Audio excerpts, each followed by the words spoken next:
nuestro seminario de investigación, nuestro SIMO. Es el último de este curso 2018-2019 y la última sesión la va a ocupar el profesor Tomás Mantecón.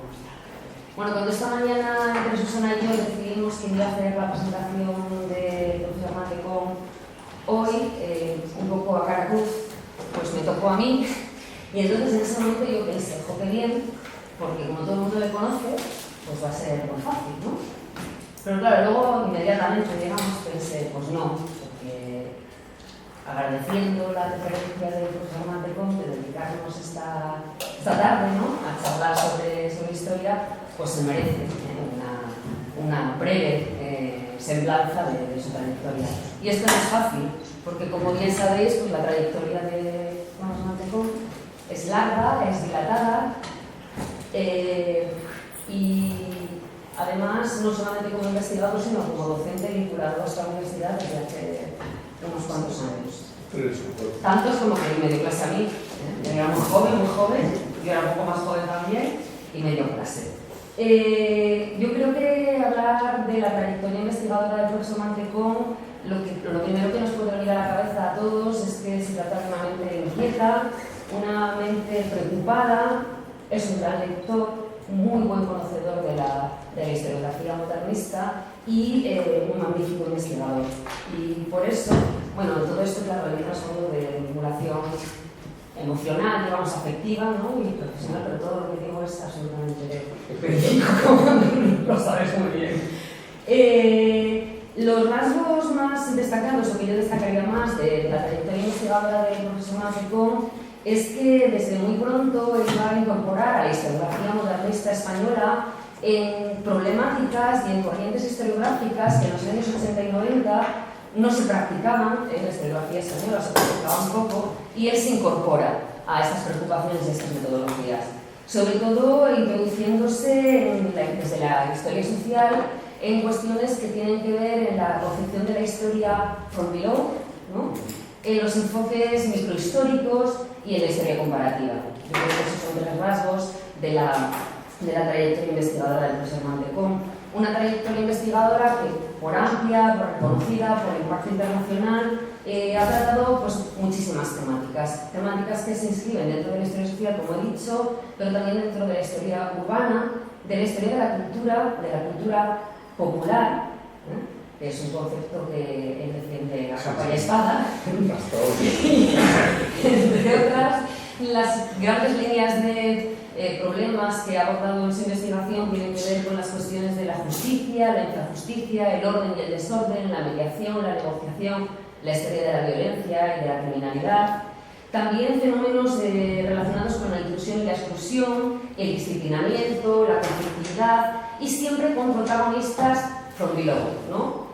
Es leer a Tomás o al profesor Mantecón, es leer sobre brujas, sobre herejes, sobre vampiros, sobre marginados, pero también leer sobre cuáles son las características de la cultura del pueblo, de sus individuos, que no eran grandes protagonistas de la historia tradicional, pero que desde hace ya unas décadas son protagonistas de líneas historiográficas que yo creo que han incorporado elementos muy interesantes al análisis de las sociedades tradicionales que son las que preocupan a Tomás Mantecón. El tema de la tolerancia, también de la resistencia social y religiosa, y últimamente está preocupándose por cuestiones que tienen que ver con la movilidad, las identidades y los procesos de hibridación y la transnacionalidad, ¿no?, que son precisamente las cuestiones que va a abordar hoy en esta charla que va a dedicar a encuentros culturales e historia transnacional en la edad moderna. Te damos las gracias. Bueno, tú has formado parte de la organización de este seminario, pero nos podemos dar las gracias y te cedo la palabra. Bueno, pues muchas gracias. De todo lo que has dicho, lo que más me he identificado todo, pero sobre todo una cosa, lo de la inquietud, porque yo creo que no sería historiador si no fuera inquieto. Esta es la cuestión. Una vez me preguntaba mi hija si tendría ya cualidades para ser historiadora, y digo, tienes las dos fundamentales. Una, eres muy curiosa, o sea, hay que leer, hay que informarse, y la segunda, que es imprescindible, eres muy cotilla. es decir, lo cuentas, ¿no? Entonces yo creo que los historiadores somos así, ¿no? Y eso es fruto un poco de la inquietud. Y otra cuestión también importante sobre los temas, ¿no? En una ocasión, una antropóloga ya jubilada de la Universidad de Illinois, después de que hubiéramos estado en un coloquio, estábamos ya pues, en el momento de la cena, era un coloquio sobre historia de la violencia, ¿no? Y fue haciendo, como buena antropóloga, un repaso mental, fulanito, Víctor, se ha llegado a una investigación sobre el tema de la violencia, porque claro, a su tío, que era fiscal en Colombia, lo secuestraron, lo mataron, etc.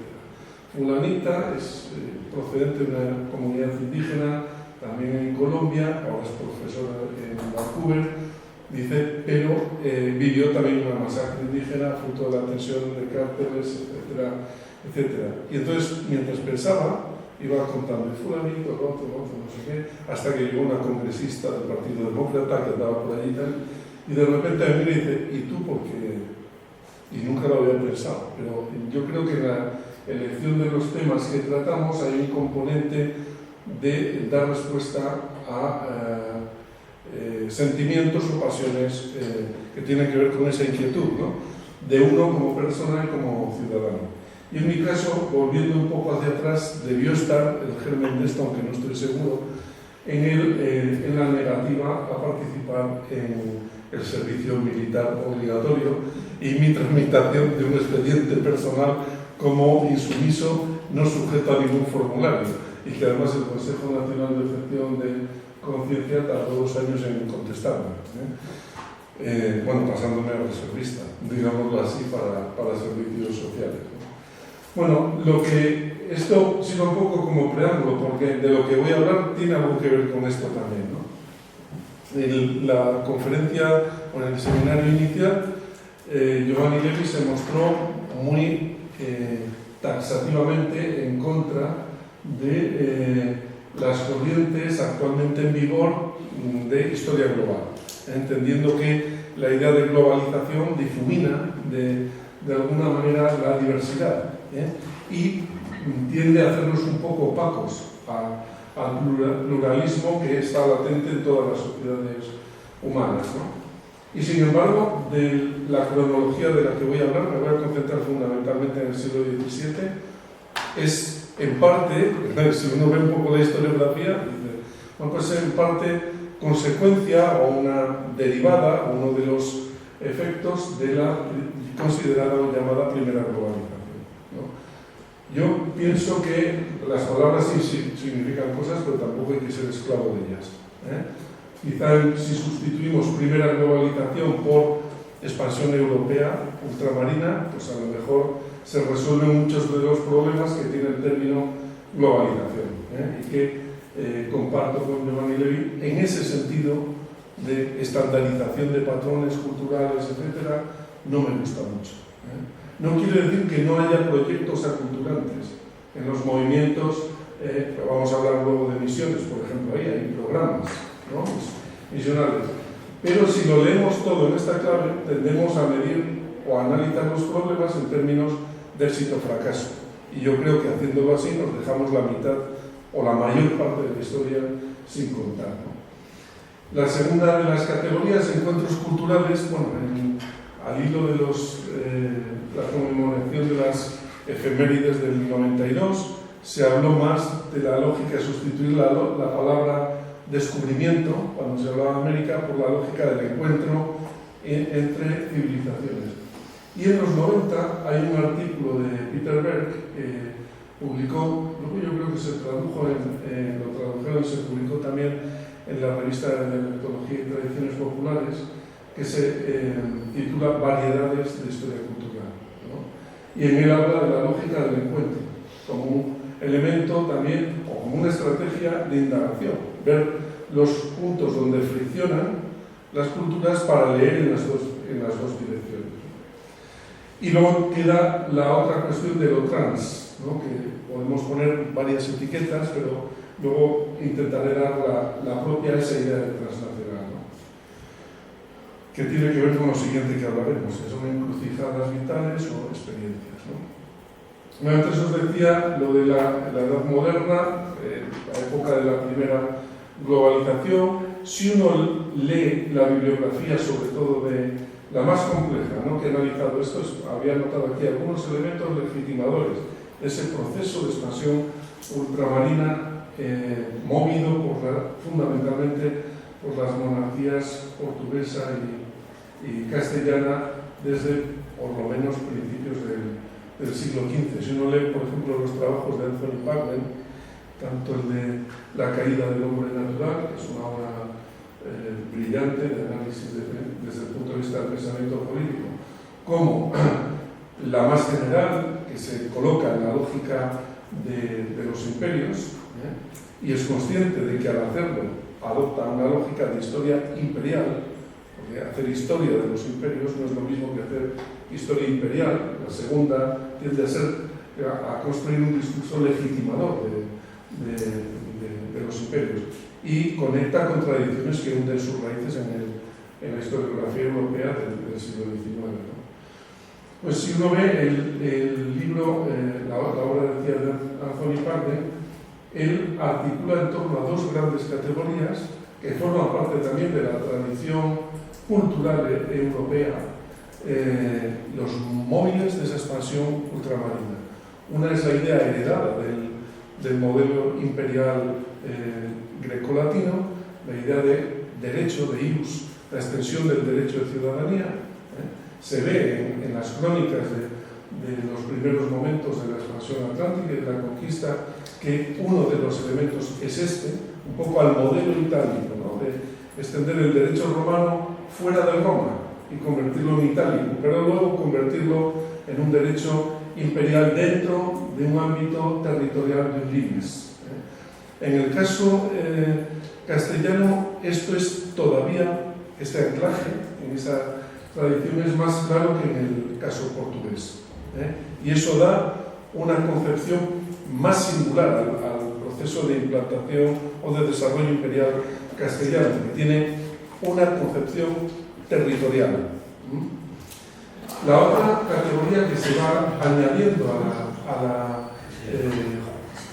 a la jurídica, a la del derecho, es lo que él conecta con la expresión de la pietas. Se parte y además hay muchas expresiones de la época que así lo muestran, ¿no? El propio emperador Carlos V es Dominus Mundi, es el señor, el que enseñorea, como dice Anthony Parden, sobre el mundus. Pero el mundus no es un territorio, es la humanidad, ese es el mundus. Entonces, el mundus, en tanto que humanidad, dentro de la lógica de la teología imperante a principios del siglo XV, la humanidad está en gracia de Dios. Lo que ocurre es que Dios no ha hablado a toda la humanidad al mismo tiempo ni de la misma manera, de tal forma que hay sociedades que han tenido acceso a la revelación. Habría que saber cuántas revelaciones, porque esto también creaba una cierta complejidad y daba origen a numerosos conflictos, sea la primera solo, como los hebreos, ¿no?, o a la primera y la segunda, como los cristianos, o a la primera, la segunda y la tercera, como los musulmanes, ¿no? Cada una de esas grandes comunidades o categorías se coloca en un lado o en otro, dependiendo si reconoce o no alguna de las revelaciones como verdadera o no. Pero en todo caso, también se tenía claro que había muchas sociedades que no habían tenido acceso, desde la lógica, digo, eurocéntrica, que no habían tenido acceso a la revelación, a ninguna de ellas. Y que, de alguna forma, ese movimiento de extensión de la pietas podría suponer poner en contacto a esas gentes con la revelación. Esta es la lógica que articula muchas de las bulas pontificias que van acompañando al proceso de expansión ultramarino. Ya desde principios de la segunda década del siglo XV, algunas de las bulas y breves pontificios hablan de los portugueses como atletas de la fe. Tiene que ver con esto, ¿no? Y las más conocidas, ¿no?, las Interquetera, las conocidas como bulas alejandrinas, que acompañan prácticamente todo el viaje de retorno de Colón, van claramente orientadas en esta dirección. Luego esos son un poco los elementos que vertebran esa expansión ultramarina, que podemos llamar globalizadora o no, según si lo que queremos subrayar es el énfasis en los procesos de aculturación cultural desde Europa hacia el exterior, o si queremos leerlo en clave de tensión, conversación, dialéctica con sociedades y culturas diferentes, ¿no? Que es un poco la lógica que voy a adoptar en la exposición. Luego, dentro de este proceso, los protagonistas que nos permiten leer a través de sus ojos, porque otra cosa que tenemos los historiadores es que nos gusta mucho viajar sin movernos del sitio, pero viajamos en el tiempo y en el espacio. Y para viajar en el tiempo y en el espacio a la vez, tienes que tener fuentes de información. Tienes que leer con las gafas de otra gente que ha estado en los lugares, que ha explicado las circunstancias de las que podemos obtener informaciones, ¿no? Bueno, pues hay muchas opciones metodológicas para entrar en estas problemáticas con esta perspectiva. Tenemos a protagonistas de estos encuentros culturales, viajeros, exploradores, conquistadores, misioneros, cartógrafos, científicos. Podemos seguir haciendo más larga la lista, pero podemos encontrar gente común, absolutamente iletrada, que incluso hace llegar hasta nosotros sus testimonios verbales, los que declararon en algún sitio y alguien escribió. Crónicas de muy distinta naturaleza. Algo de esto es de lo que vamos a hablar hoy aquí. Bueno, nos trasladamos en el espacio. Cuando uno habla de transnacionalidad, generalmente lo que le viene a la cabeza es moverse en el espacio. Las relaciones entre grandes estructuras, entre imperios, pasar fronteras de un sitio a otro, viajar físicamente. Esta es la primera de las acepciones que vamos a ver aquí. Y con uno de los ejemplos, antes decía, se pueden adoptar varias ópticas, varios interlocutores. Yo voy a usar en este caso la de misioneros, crónicas de misión. Quizá las más conocidas son las crónicas ligadas a la orden que fue especialmente militante, ligada al espíritu de la Contrarreforma, los jesuitas. ¿Por qué? Pues porque modernizaron muchos de sus mecanismos de conservación de la memoria y de aprendizaje dentro de la orden. Si uno va a cualquiera de los archivos jesuitas, tiene clarísima esta lógica, ¿no? Si va de la Compañía de Jesús en Roma, es un gran centro, una gran base de datos de historia universal. ¿Por qué? Porque cada misión jesuítica, cada una, en singular, cada una de ellas, tenía que enviar un informe, al menos un informe anual a Roma. ¿Y cómo se identificaba una misión? Bueno, pues si hay un solo jesuita, ya es misión. Esto hace que el archivo de los jesuitas de Roma tenga un ingente volumen de información muy minuciosa sobre todos los relatos de misión de cada parte del mundo. Son las llamadas cartas armas o lettere agne que se pueden consultar, como decía, en el archivo de la Compañía de Jesús de Roma. Pero aparte de eso, dentro de la propia orden escribían también, hacían fusiones, aparte de las grandes crónicas. Luego mencionaré algunas, pero hay muchas que se pueden consultar y muy ricas todas ellas, ¿no? Había otras que no llegaron a editarse nunca, pero que circulaban dentro de la orden de manera manuscrita y tenían un impacto fundamental en cómo se desarrollaba la misión, porque servían para cobrar experiencia unos con la experiencia de los otros, ¿no? No tenían esa habilidad de conservar de forma impresa su memoria, más que cuando alguno de ellos intentaba hacer una gran reflexión sobre el conjunto, yo que sé, de la historia de las misiones en las Marianas, ¿no? Hay una de finales del siglo XVII, ¿no? Bueno, entonces tenemos las cartas armas, ¿no? Que decíamos, la cronística mayor, que serían esas obras que vieron la imprenta. Aquí tenemos una de ellas, en este caso de un agustino, sobre la China, por ejemplo.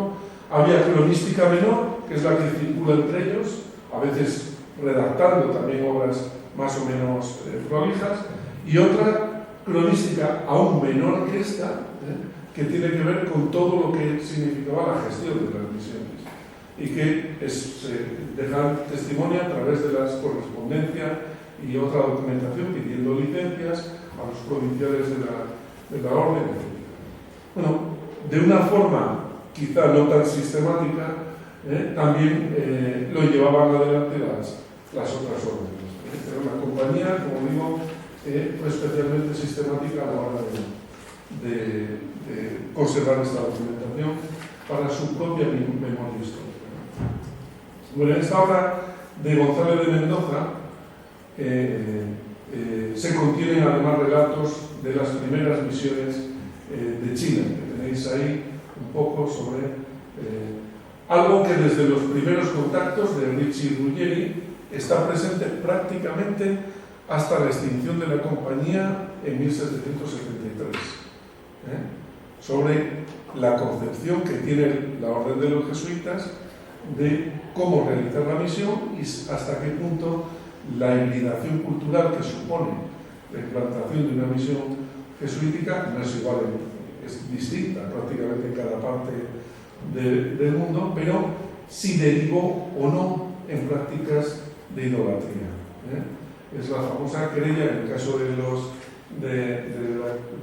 implantación de la misión en China, la querella de los nietos chinos, en la que pues, prácticamente desde las primeras denuncias, a medida que van llegando las otras órdenes a principios del siglo XVII, exige todavía en 1720 una mediación pontificia con un cualificado teólogo enviado desde Roma a China para hablar con el emperador, hablar con las órdenes y hacer un informe que suscitó también su debate y que alimentó pues, las decisiones que se tomaron después, que es el llamado informe Metzabarba.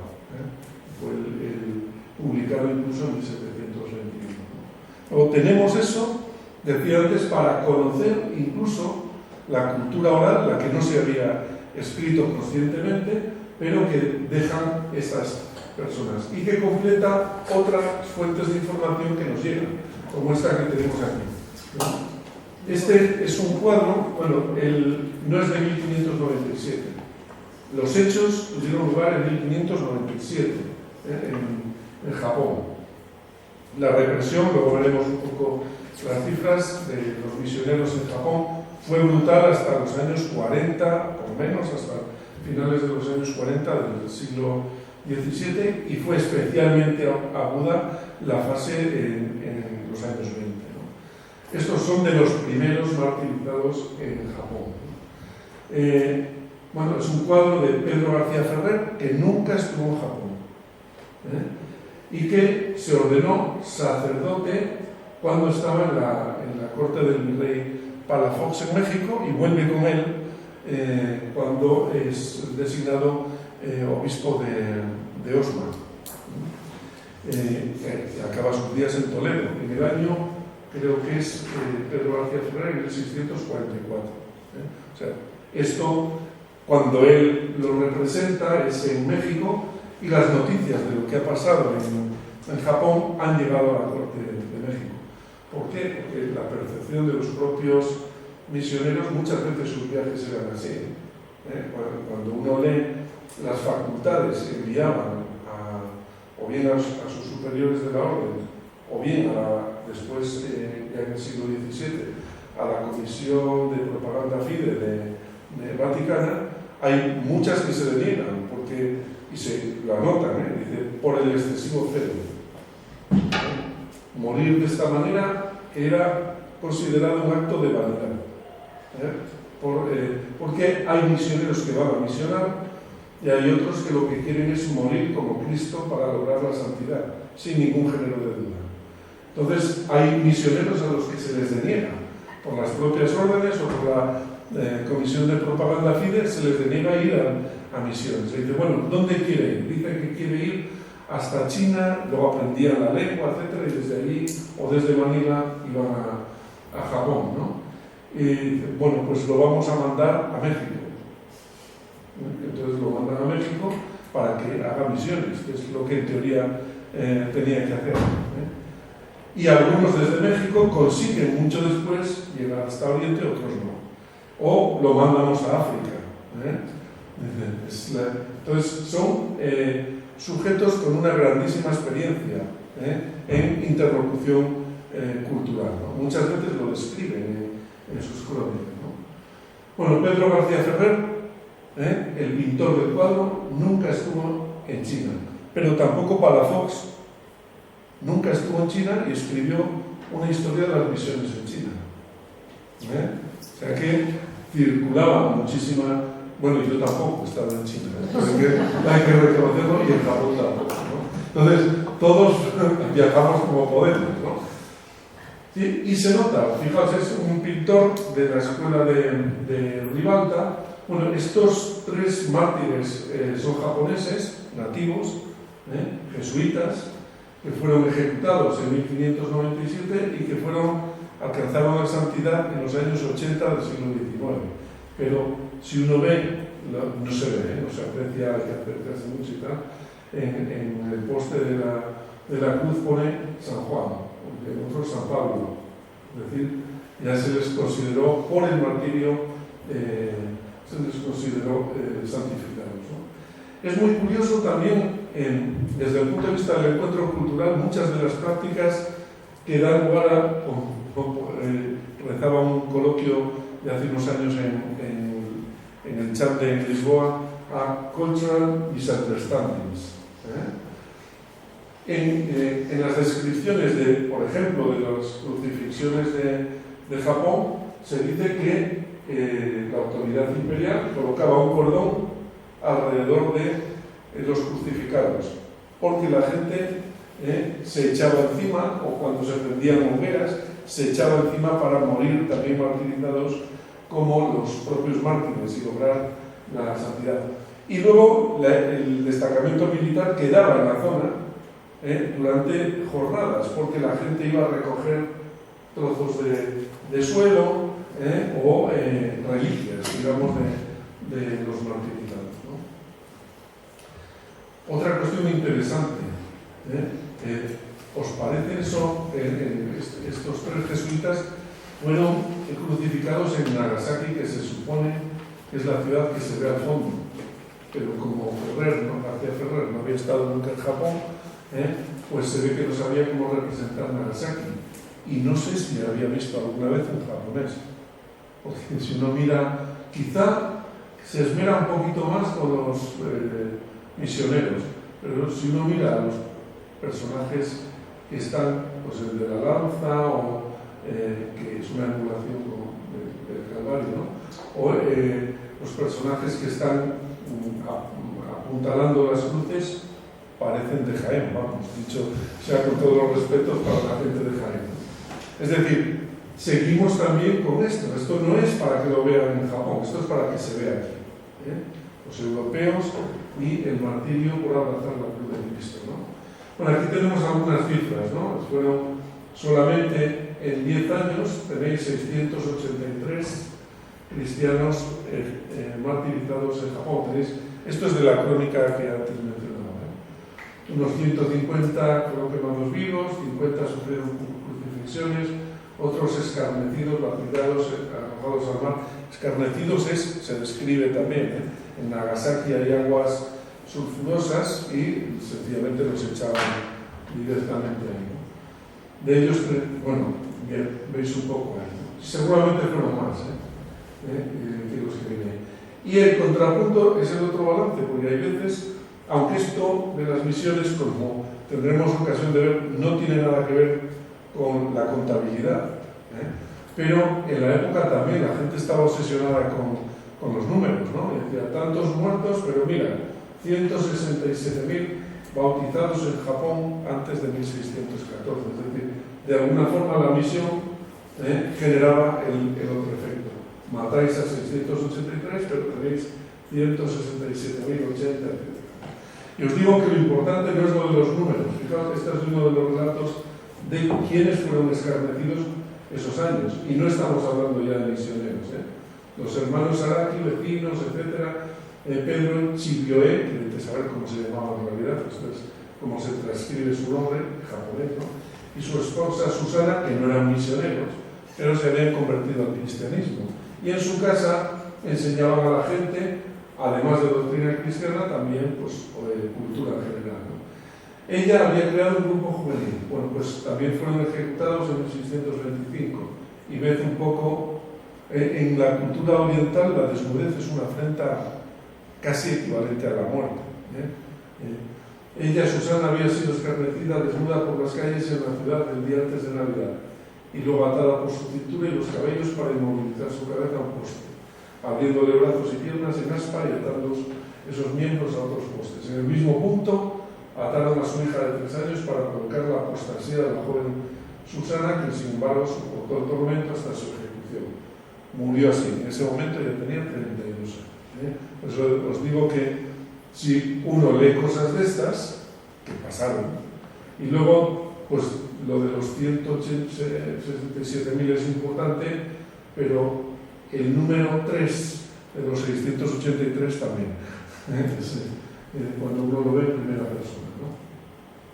Bueno, muchas de estas primeras experiencias fueron descritas por, fijaos, esto es parte de una crónica de Juan García, de 647, prefecto de los dominicos, pero cuenta una experiencia previa del padre Diego de Morales, que fue también uno de los martirizados 4 años antes de que Juan García viera publicada su crónica. Y el padre Diego de Morales, que se había formado en Manila, etc., y que luego se destinó a China y para acabar muriendo en Japón, describía, bueno, aquí tenéis un poco la curva que antes veíamos, ejecuciones, describía esto, ¿no? Una vez había llegado a la misión de Sensi, en un año específico y tal, y encontró un templo, y en ese templo una inscripción, dice, se anotaba que aquello fue siempre eterno y verdadero, sin tener principio ni fin, etcétera, etcétera, etcétera. Y que había sido origen, se está refiriendo a Dios, ¿no? Origen de todas las cosas que conocemos. Eso era Dios, es decir, una esencia y 3 personas. Esto lo ponía la inscripción del templo en esta región del interior de China. Una sustancia, una divinidad, origen y principio de todo. Se refería a esta divinidad como Osoid, ¿no? Que en caldeo se refería como el Ahá, que se parece a Alá, también esto, ¿no? Pero luego la descripción, esta entidad dividió el mundo en 4 partes según la figura de la cruz. Creó al hombre, le dotó de gracia para colocarse en el centro del universo. Pero el género humano sufrió la caída desde su feliz estado originario, de modo que por esta razón se perturbó la paz y complicó el equilibrio de todas las cosas, debido a que el hombre no dominó sus propias pasiones. Esta caída provocó una ruptura de armonía originaria y dio lugar a la génesis de diversas sectas que desplazaron la adoración debida al Dios único hacia otros, como el sol, la luna o diversas criaturas. Todo esto fue fruto de la perversión o imperfección del entendimiento humano. Eso lo ponía en la inscripción, según dice este jesuita, ¿no? Entonces, una de las 3 personas de la Santa Trinidad, llamado Mesías, cuyo hombre y nacido de una virgen proseguía el relato, portó el conocimiento y la perfección de la verdadera fe para todos los hombres, destruyó la muerte y dio vida al mundo, llevando la confusión a todos los demonios que en él había. Podemos seguir reconstruyendo lo que son los pilares básicos y elementales del cristianismo. Esa inscripción es un texto de fusión cultural. Y cuando lo encuentran los jesuitas, lo primero, y lo hablaban en sus crónicas, es como si hubiéramos encontrado un cristianismo durmiente en la cultura de la región que favoreció la implantación de la misión. Seguramente tiene que ver con esa diáspora de sectas de los cristianos de los primeros siglos, del siglo IV al VII, en Oriente, desde Persia hacia el interior del continente, ¿no? Bueno, pues sigue contando ahí toda esta historia. ¿Y qué nos denota? Algo, en la última de las conferencias, de los seminarios que tuvimos, Fernando Marías nos recordaba un poco la obra de este hombre, ¿no? de Homi Bhabha, que acuña un poco la idea de hibridación, hibridad, ¿no? Cultural, ¿no? Es una combinación de una o más identidades en una persona, ¿no? Con o sin jerarquía entre ellas. Un bilingüe puede ser manejar las dos, o un trilingüe las tres lenguas con absoluta igualdad.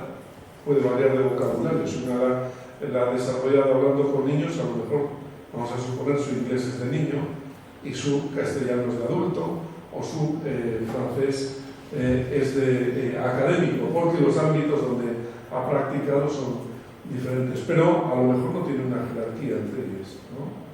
O puede que sí, que haya una que domine sobre las otras. Esto pasa también con las culturas, no puede ser bicultural, tricultural o monocultural, e incluso rabiosamente, militantemente monocultural, ¿no? Esto a mí me gusta traer a la memoria siempre la metáfora que usó Levi Strauss, que le encargaron, o sea, a finales de los 50, le encargaron un informe para Naciones Unidas para dirimir o por lo menos para plantear cuál podía ser el origen de los desequilibrios de desarrollo, entre comillas, entre civilizaciones. Si eran para combatir las tesis más biologicistas, ¿no? Y él, obviamente, focalizó su indagación sobre las culturas. Y dice, las culturas son como trenes, que van a distinta velocidad y en distintas direcciones. Si vamos con otro al lado del nuestro, que va más o menos a la misma velocidad, reconocemos todo, lo que va dentro de las cabinas, etc. Conocemos sus lenguajes. Pero si es uno que viene en dirección contraria y a toda velocidad, no solo no reconocemos nada, sino que nos molesta, ¿no? El adoptar una óptica eurocéntrica supone no tener siquiera, no desarrollar una sensibilidad para reconocer las otras culturas. Bueno, posteriormente también Peter Beck en los inicios del siglo XXI pues ha trasladado también esta noción de hibridación a la historia. Aunque si uno lee el libro de las formas complejas de la vida religiosa de Carlo Baroja, ya hablaba del concepto de hibris y lo analizaba también aplicado al estudio de la religiosidad, de la tensión entre la religiosidad más oficial y la popular. O sea, que es algo que está en la cabeza de los investigadores desde siempre. Esto si nos movemos en la forma de viajar que comentaba antes. Nos movemos en el espacio con la interlocución de estos viajeros de esa época, del siglo XVII. Por cierto, hemos focalizado en el siglo XVII, y ahora vamos a seguir con el siglo XVII, pero desde otra óptica. Es un siglo que la historiografía modernista considera un siglo confesional, es la época de la confesionalización. La cronología de las querellas confesionales varía y hay muchos debates sobre esto. Si se acaba, cuando acaba la guerra de los 30 años, que es una guerra mundial y que tiene la religión como telón de fondo, también, aparte de la política, y que refiere a una época en que todos los comportamientos humanos tienen, o bien contestan, o bien porque asumen posiciones respecto al tema confesional. Las misiones también forman parte de esa proyección confesional europea hacia otros entornos del mundo, ¿no?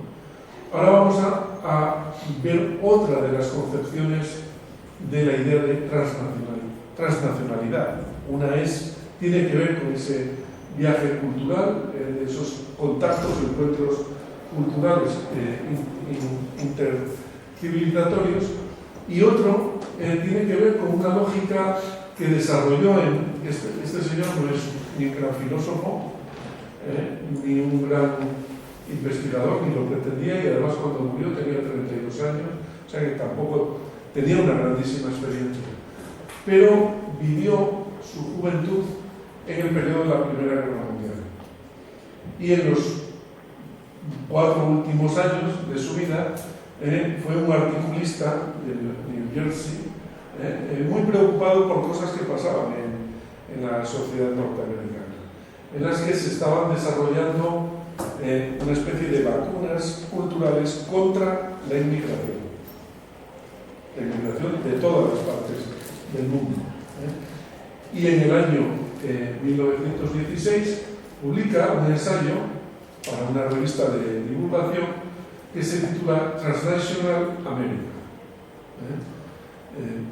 Como digo, murió 2 años después. Cuando publica el artículo tiene 30 años.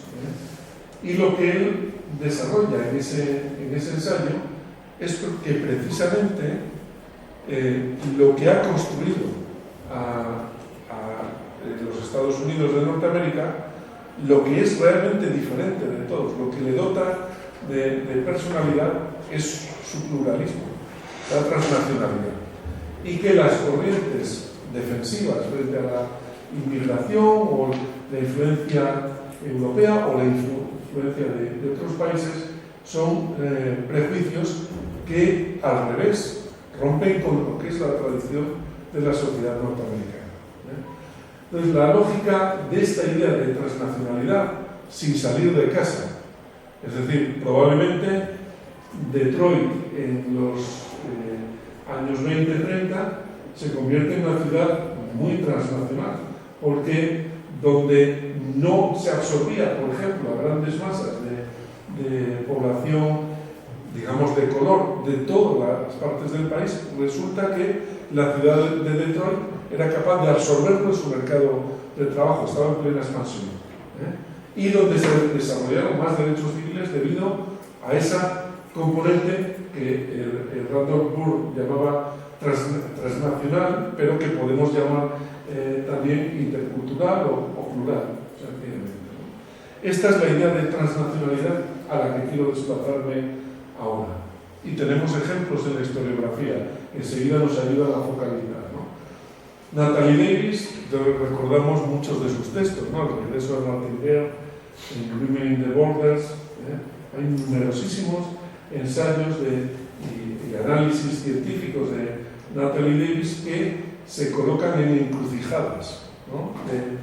Para analizar problemas globales. En el caso de Martin Bear es la libertad de la mujer para tomar decisiones y es el problema de la identidad en el siglo XVI, ¿no? Entonces, el que sí era transnacional de los de moverse era Martin Bear, porque se había desplazado por regiones del Pirineo, primero como fruto de la tensión religiosa y la persecución a los hugonotes, y luego también cuando abandona su lugar de residencia y su mujer, etcétera, para alistarse en el ejército español. Vitales, experiencias vitales y también religiosas en el momento del que estábamos hablando. Bueno, aquí tenemos el historiador de la derecha, que es más de nuestra, al menos de mi generación, pero un poco más joven, es Jesse Sponholm, que Mara y Susana les recordarán por todos los comentarios críticos que nos hizo, que ayudaron a algunos de nuestros artículos para una publicación. Está dirigiendo, es parte de grupos de trabajo internacionales que, como decía Mar antes, se están preocupando por analizar la movilidad, las migraciones, fruto de problemas de tensiones o querellas religiosas, ¿no? Y esto obliga a poner el énfasis en la reacción de la sociedad. Hay un debate sobre la idea de concordia en esto, cuando se dice Basilea era una ciudad tolerante. Bueno, era tolerante o desarrollaba o forzaba a la concordia el gobierno urbano. Esto hay que saber que es una cosa u otra. Yo recuerdo hace años también a Victoria Camps que la idea de tolerancia quizá no se entiende si no es con el in delante. Toleramos porque no aguantamos a la gente. Yo soy muy tolerante con fulanita o con fulanito. ¿Por qué? Porque me está molestando. O sea, la idea de tolerancia es una vacuna para convivir, pero parte de una incomprensión. Esto pasaba en términos religiosos en la Europa del siglo XVII, y a veces se llegaba a un pacto de aguantarse de alguna manera, que es lo de la concordia. Esto, desde la historiografía, yo recuerdo haber oído a Bernard Ansan, que tenía que haber estado de aquí, precisamente porque era el que tenía que haber hablado hoy, haber dado el seminario, y oí decir, bueno, esto de la convivencia, cuando se habla de las tres religiones en final de la Edad Media, teniendo en cuenta que en los años 70 y 80 se queman juderías prácticamente en toda Castilla-La Mancha, por ejemplo, bueno, pues sí, se convive, pero mal. Es decir, hay una práctica de tolerancia que a veces rompe el orden o el pacto de no agresión que supone la concordia, ¿no? Estos son materia para pensar cuando hablamos del problema religioso, ¿no? Que es básico del siglo XVII. Y cuando se suscita el conflicto, que es todos los días, hay todo un vocabulario que puede ayudar. Esto es una pequeña gama que se puede llenar de muchas otras connotaciones, palabras, que tiene que ver con esa tensión religiosa de intolerancia, ¿no? Y que cuando lo analizamos lo hacemos contextualizado y también teniendo en cuenta la cronología. Voy a dar algunos ejemplos, aunque sea muy rápidamente, y luego si queréis pues hablamos de ellos y podemos hablar de más cosas de las que salgan aquí, ¿no? Hay mucha gente trabajando en torno a estos temas y cada uno a veces lo aborda desde distintas panorámicas. Hace poco se publicó por parte del grupo de historia moderna que dirige Margarita Torremocha, una monografía sobre el estupro. En el fondo es los debates en torno al matrimonio. Bueno, pues podemos hablar algo de eso. A mí me parece, esto puede ser algo que ha unido a algunos, ahí tenéis algunos de los estudiosos que han hablado de esto, la discrepancia entre el matrimonio popular y el oficial, ¿no? Tanto si es civil como si es eclesiástico, ¿no? Las discrepancias, los querellas entre la práctica y la ley, ¿no? O lo que es canónico. Yo me voy a concentrar en el matrimonio como una anécdota, pero para hablar de otras cosas, ¿no? Tenéis uno de los textos que no os he podido pasar porque no tenía el PDF a mano, pero si me lo pedís lo buscaré y os lo haré, y es el de un caso de estudio. Mariana Polaca se publicó en un libro sobre emociones, pasiones y tal en los mundos ibéricos, ¿no?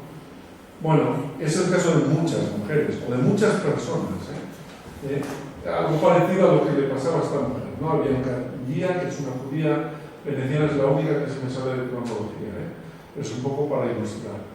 El gueto de Venecia era un gueto importante, es el que da nombre, es el que acuña la palabra gueto. O sea, luego creo que hay un mapa de Venecia por ahí, espera, eso, porque se identifica bien en el... Bueno, aquí.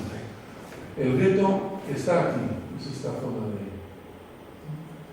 ahí. Y se puede cerrar con canales. O sea, cuando a uno le dicen que lo meten en un gueto, es que en Venecia se levantaban las espuertas de los puentes y el gueto se cerraba.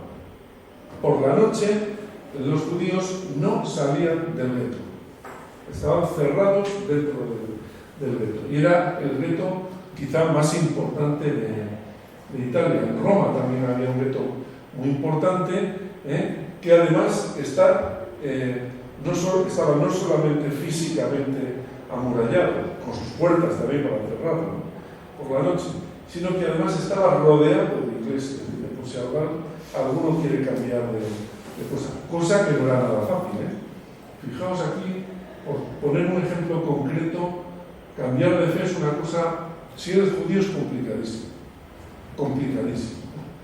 Porque la idea de salvación que tienen los judíos es que la salvación es del conjunto de la humanidad, pero como hay gente que está empeñada en que la revelación que se dio en la primera revelación no es la verdadera, pues cuanto más tarden en convertirse, más se retrasa el día del juicio final. Y cuantos más sean condenados, más grande se hace el pecado de la humanidad para lograr la redención. Con lo cual, convertirte del judaísmo a otra religión, si estás en un entorno de una comunidad judía, es una cosa muy complicada, complicadísima. Fijaos lo que le pasó a esta mujer, la hija de este señor que se llamaba Orlandini o algo así. Francesco Orlandini. Sí, está arriba, sí. Es que este se convirtió a él y luego fue convirtiendo a miembros de su familia, en Florencia.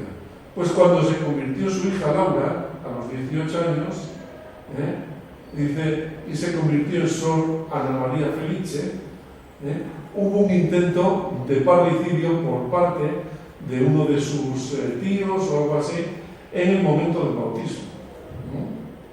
O sea, es mejor que mueras a que te conviertas al cristianismo, porque nos está retrasando a todos la salvación. Esto es una cosa, estás infligiendo un daño terrible al mundus, a la humanidad, ¿no? Entonces todas las conversiones son complicadísimas, ¿no? Y este señor Orlandini, cuando relata toda esta historia, dice que ha colaborado con muchos quitando muchos conversos catecúmenos. E sempre, lo dice con pericolo de la súa vida. Esto ya es para siempre, no es que ya me he convertido franciscano, y estoy aplicándome a la conversión de gente y tal, ya pasó el peligro, ni hablar. Estamos hablando de cosas serias, ¿no? Bien, pues estas mujeres, cuando deciden, o en el caso de María Polaca, cuando decide convertirse, en su caso es de una forma mucho más inconsciente, lo que tenemos en referencia a estos años de su vida, del 1617 al 24, pero ella relata un periodo también previo. En el 1617 está casada con un comerciante napolitano que se llama Domenico Benigni, y es cristiana, católica, y su marido también. Pero no siempre ha sido así. Ella había nacido en Polonia, en Dacia, y se había casado con un hebreo. A ver dónde estaba. Aquí. Mercader entre Danzig y Turquía. Antes de casarse con ella, este hombre ya había tenido, esto no sabemos si es cierto, esto lo cuenta ella, ha tenido otra mujer en Turquía, a la que había renunciado para estar con ella. Puede que sea cierto, puede que no, pero el argumento a ella la favorecía para que se mantuviera como bueno su segundo enlace. Pero esto, dices, era normal, porque en Turquía los hebreos se cogen, se pillan 3 o 4 mujeres. O sea que él no hacía nada extraño. También se podían repudiar, los hebreos tienen también esta como una práctica que no tiene mayor problema. Cuando se casó, tenía 18 años, o mejor dicho, tenía 16, y en el 1606 inició un viaje comercial por el Mediterráneo con su marido. Fueron asaltados por piratas berberiscos a la altura de Malta, y allí fue vendida a su marido, parece ser que se lo llevaron a Turquía, o eso es lo que ella cuenta, pero ella la vende a una familia aquí en Malta, es bautizada en esa iglesia que tenéis ahí, San Lorenzo, en esta capilla, ¿no? Una mucho más humilde. Yo vi por foto, no estaba allí, pero vi por foto el lugar que tenían para bautismos, que era de inversión, no era, y es absolutamente humilde, es una capilla lateral. Y fijaos cómo interpreta ella, no se enteró ni siquiera de que la habían bautizado. Luego, a la hora de intentar legitimar su matrimonio católico, resulta que dice que es católica, etc., ¿no? Pero cuando relata cómo fue su bautismo, me recuerdo que un sacerdote me mojó la cabeza, ¿no?, con agua, haciéndome el señal con la mano sobre la cabeza, y esto fue de una fuente de donde salía el agua, ¿no?, y dijo algunas palabras sobre mí, estaba de pie, es la pila, como digo, era de esta inmersión, aunque no se metían enteros, sino que se mojaban, y bueno, y no entendí nada más, dice, porque non capivo in linguaggio italiano, así que la cosa estaba clara. Pero supo que la habían bautizado, porque así se lo dijo otra esclava turca llamada Giovanna, ya convertida al cristianismo. Voy a saber cómo se llamaba la turca, este es el nombre italiano, ¿no? Y a partir de ahí, su amo y amante fue un señor llamado Girolamo Manfuli, mercader maltés. Cambió su nombre, Mariana, o el de María. Su padrino, que se le dijo que en esos momentos, o ella entiende que debió ser su padrino, porque le dijo en ese momento, tú sei figliola mía, eres como mi hija, ¿no? Y una mujer maltesa llamada Menica, que vete a saber quién era, dijo que era su marido. A continuación comulgaron, como dice ella, comulgaron, pero ella dice, se pasó a comer y beber, comulgar, ¿no? Y desde entonces la llamaron siempre por su hija. Y a partir de ese momento, Giovanna la turca también le dijo que había sido bautizada y que ya no podía volver a estar con su marido porque era hebreo. Control misunderstandings, que decíamos antes, ¿no? Bueno, después de unos años, se la vendió a un secretario de Juan López Fernández Pacheco, quinto marqués de Viena, y se la instruyó en la fe católica por otra comunidad de referencia en Nápoles, ¿no? Y en esa ciudad sigue viviendo hasta por lo menos 1609, que fue liberada por su amo. No sabemos cuál es la razón de que se la liberara, seguramente el servicio. Sigue siendo una mujer joven, de 23, 24 años, ¿no?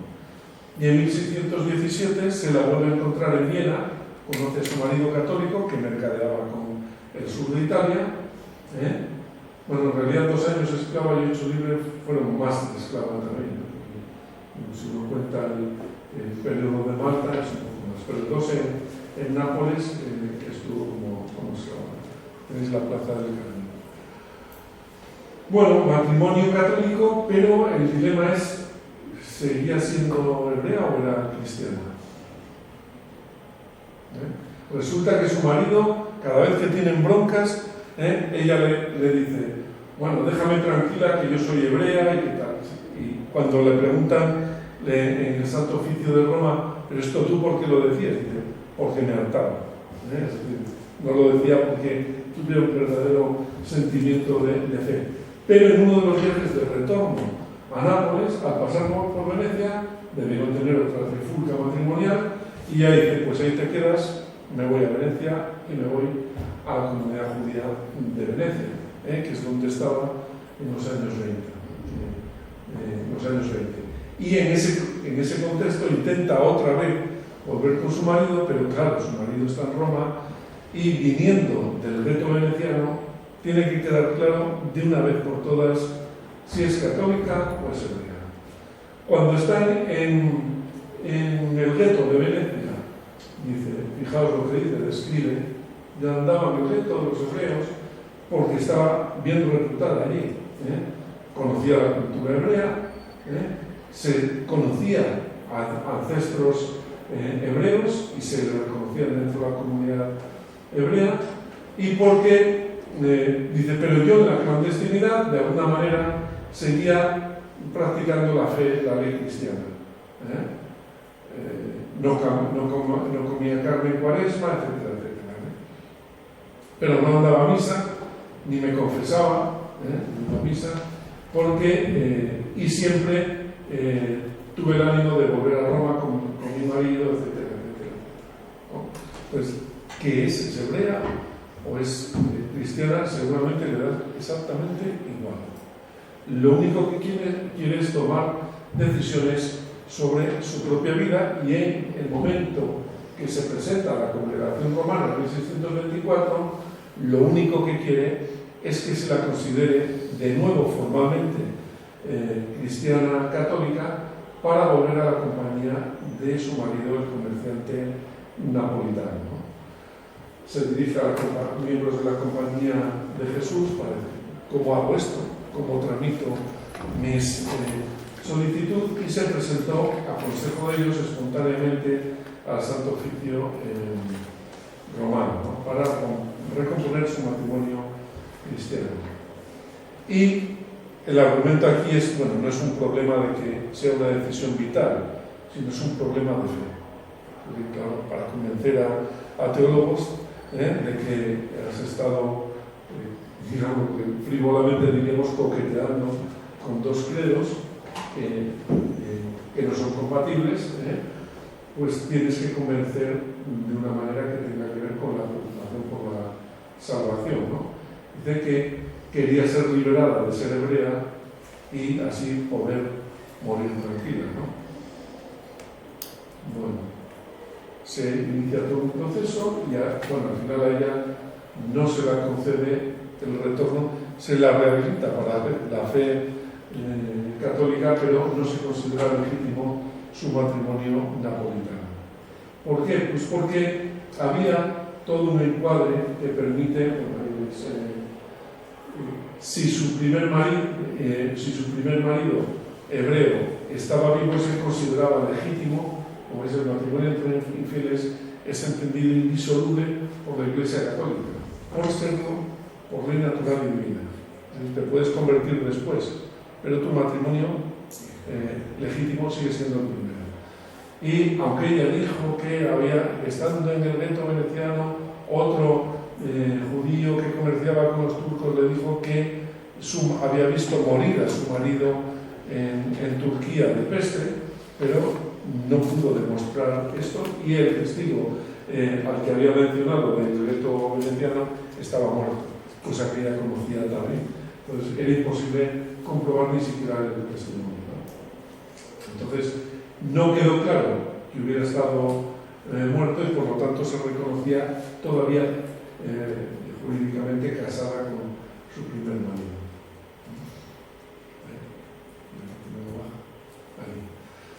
Bueno, la preocupación por estos matrimonios mixtos también es general, ¿no? Afectaba todos los órdenes, le puede parecer, es un problema singular de la gente que cruza fronteras, que produce encuentros culturales en torno a sí, que manifiesta elementos de fusión o hibridación cultural, religiosa, como veíamos aquí, pero no como sociedad también. Como sociedad se daban estos fenómenos, ¿no? Fijaos, poco antes de que esto ocurriera, la sede de Cádiz, el obispado de Cádiz, había mandado una consulta a Roma. Y era fruto de la preocupación por los cautivos tunecinos que habían nacido y fueron educados en el Islam. Y luego, rescatados, se convierten al cristianismo y son reintegrados en un entorno cultural católico. Bueno, esto pasa en ese contexto, pero había pasado también con los convertidos, bautizados, después de 1391, de forma masiva, sin ningún tipo de cristianización, más allá de su bautismo formal. Y ocurre también con el caso de los matrimonios en Asia. Desde la Santa Sede se ve el problema de una forma también que tiene en cuenta un universo global, ¿no? Bueno, hay más casos con soluciones, como ven, no voy a entrar en más detalles, así que luego lo vemos. Bueno, cada caso en realidad genera un conflicto, pone a prueba es como, yo no sé si habéis leído, porque esto era más de cuando yo estudiaba, el libro de Thomas Kuhn, La estructura de las revoluciones científicas. Alguno igual sí. Dice, ¿cómo avanza la ciencia? Explicaba Thomas Kuhn. Dice, ahora mismo el estado del conocimiento sobre este tema, el global, el de toda la comunidad científica, es este. Pero ¿cómo progresa? Porque se descubre una anomalía.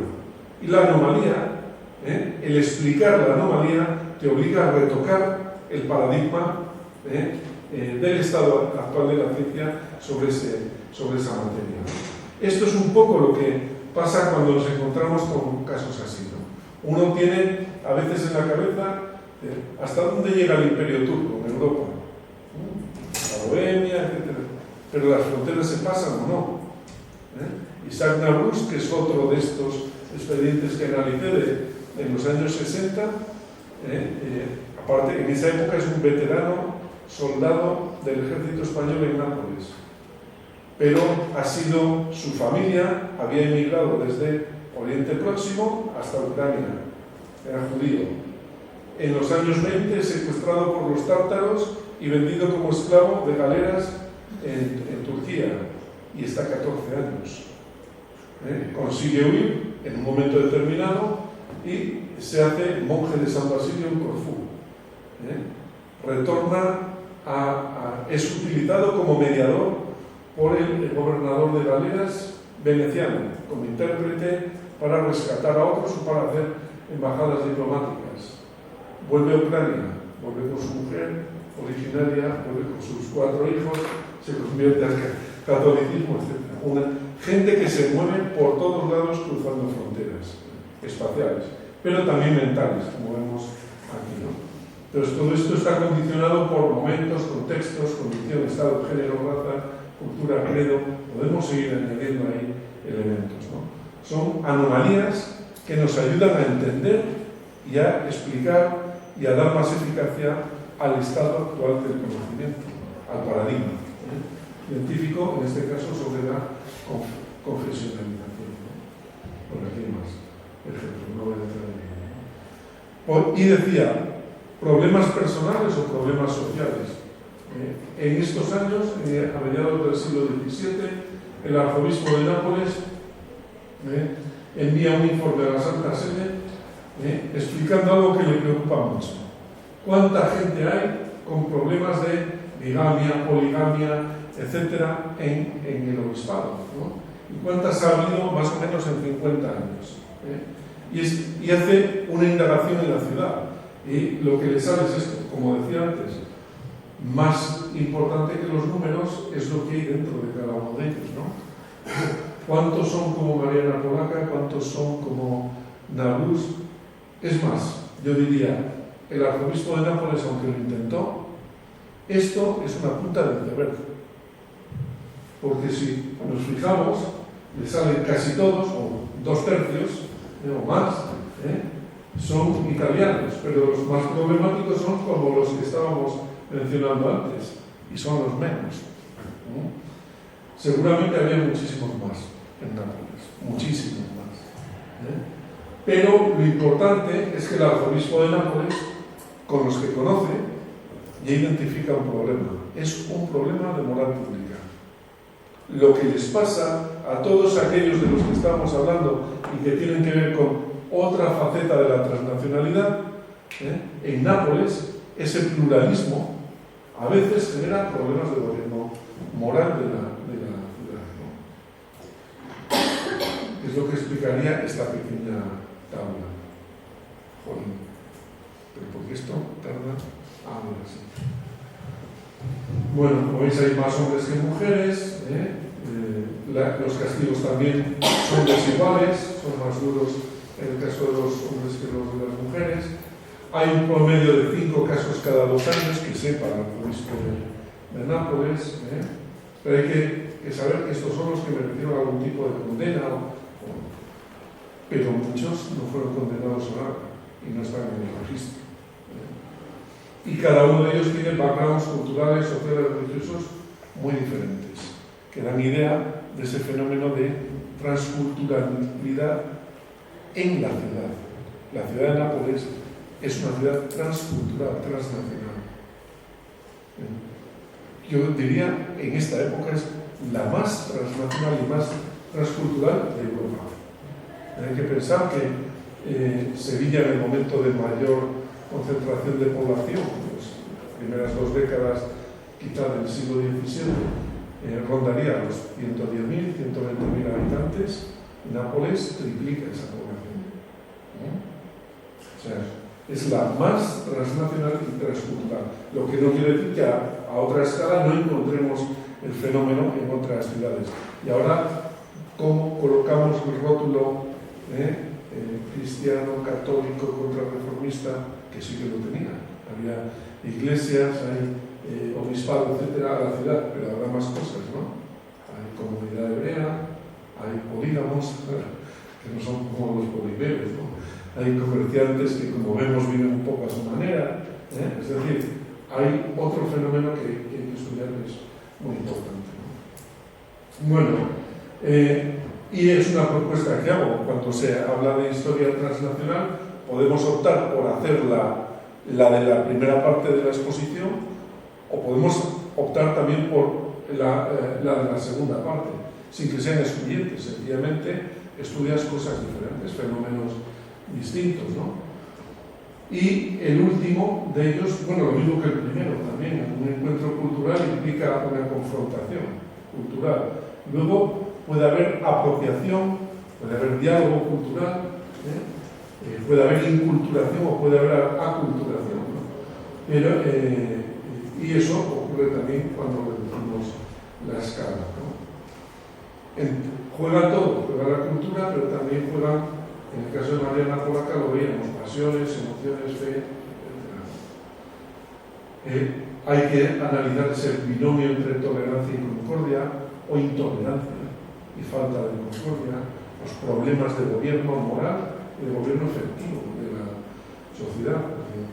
La sociedad puede ser más o menos tolerante, los gobernantes pueden ser más o menos, pero de forma distinta, ¿no?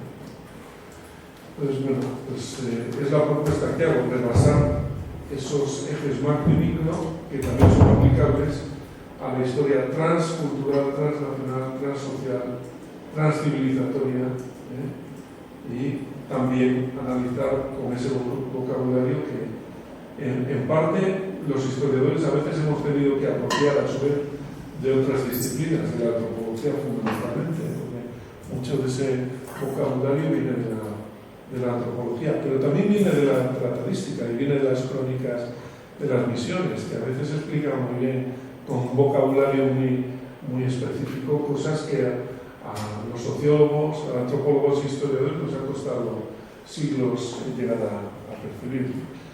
Y por mi parte nada más, agradeceros la atención y creo que solo os transmito preocupaciones sobre los temas que decía Mara, que me siguen preocupando mucho, la inclusión-exclusión, porque si hay más o menos intolerancia, si hay más o menos sensibilidad hacia la alteridad, esto genera mayor o menor perspectivas de inclusión o de exclusión social en los distintos entornos y contextos, ¿no? Y este es un tema muy importante en la época que vivimos también, ¿no? Hay que recordar que Europa suscribe esto no tiene ya nada que ver con en el año 57 un convenio sobre refugiados, pero era porque los europeos estaban saliendo por todos los sitios. Ahora, cuando nos toca abrir las puertas a otros, parece que los convenios que suscribíamos en los años 50 se nos hace que son demasiado laxos, ¿no? Y esto lo digo solo al hilo de todas estas puertas que vemos a veces en la Unión Europea. Dentro de los objetivos de investigación de la Comisión Europea está lograr sociedades más inclusivas, más cohesivas, Entonces, a ver cómo nos enfrentamos a estos problemas, sin subrayar la I que acompaña la palabra tolerancia, sino avanzar hacia el reconocimiento de la alteridad, ¿no? Un reto, no solo historiográfico, sino también social. Y nada, si queréis comentamos cosas,